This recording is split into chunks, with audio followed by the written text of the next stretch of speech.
मुख्यमंत्री नायब सिंह सैनी की अध्यक्षता में मंत्रिमंडल की बैठक आयोजित हुई। लगभग 6 घंटे चली इस बैठक में कुल 31 एजेंडे रखे गए, जिनमें से 18 एजेंडों को मंजूरी दी गई।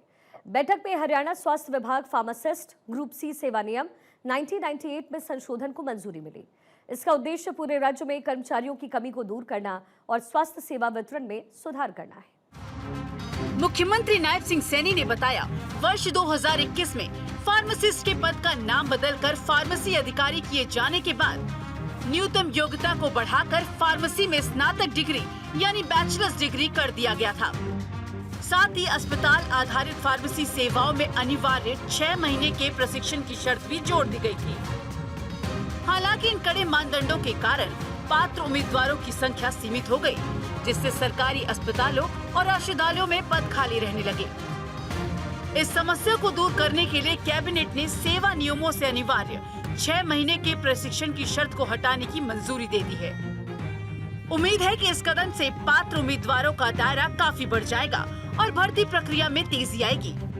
खाद्य एवं औषधि प्रशासन सेवा नियमों में संशोधन को मंजूरी दी गई है। ये संशोधन उपयुक्त पदों के लिए पात्रता शर्तों को संशोधित करते हैं, जिनमें शैक्षणिक योग्यताएं और पेशेवर अनुभव की आवश्यकताएं शामिल हैं। इनका उद्देश्य यह सुनिश्चित करना है कि इन पदों पर नियुक्ति कर्मियों के पास आधुनिक तकनीकी विशेषज्ञता हो और वे खाद्य सुरक्षा तथा औषधि विनियमन के क्षेत्र में उभरती चुनौतियों से निपटने के लिए बेहतर रूप से तैयार हो। मुख्यमंत्री नायब सिंह सैनी ने बताया, मंत्रिमंडल की बैठक में राज्य सरकार के कर्मचारियों के ऋण पोर्टफोलियो को पंजाब नेशनल बैंक से वापस राज्य सरकार के पास पुराने सिस्टम के अनुसार स्थानांतरित करने के प्रस्ताव को मंजूरी प्रदान की गई।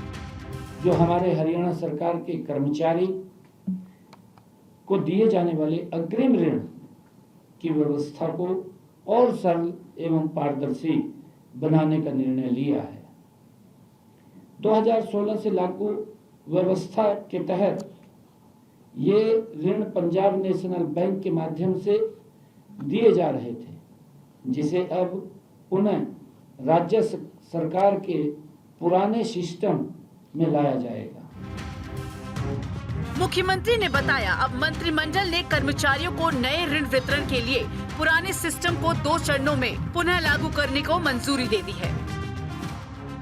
स्वीकृति के अनुसार राज्य बजट से कर्मचारियों को सीधे ऋण वितरण 1 जून 2026 से शुरू किया जाएगा। इसके लिए वित्तीय वर्ष 2026-27 में 375.52 करोड़ रुपए का बजट प्रावधान पहले ही किया जा चुका है, ताकि 1 जून 2026 से कर्मचारियों को सीधे ऋण प्रदान किए जा सके। पीएनबी के माध्यम से 1 जून 2026 से नए ऋण देना बंद कर दिया जाएगा। साथ ही 31 मई 2026 तक के लिए सभी मौजूदा ऋणों का भुगतान कर्मचारी द्वारा पीएनबी को पुनर्समय योजना प्रक्रिया पूरी होने तक किया जाता रहेगा। पुनर्समय योजना प्रक्रिया के अंत में सभी कर्मचारियों के पीएनबी में शेष ऋण की राशि पीएनबी को चुकाई जाएगी तथा सभी ऋण खातों को प्रधान महालेखाकार लेखा एवं हकदारी हरियाणा को स्थानांतरित कर दिया जाएगा। वर्तमान प्रणाली कुछ प्रमुख कठिनाइयों का कारण बन रही थी।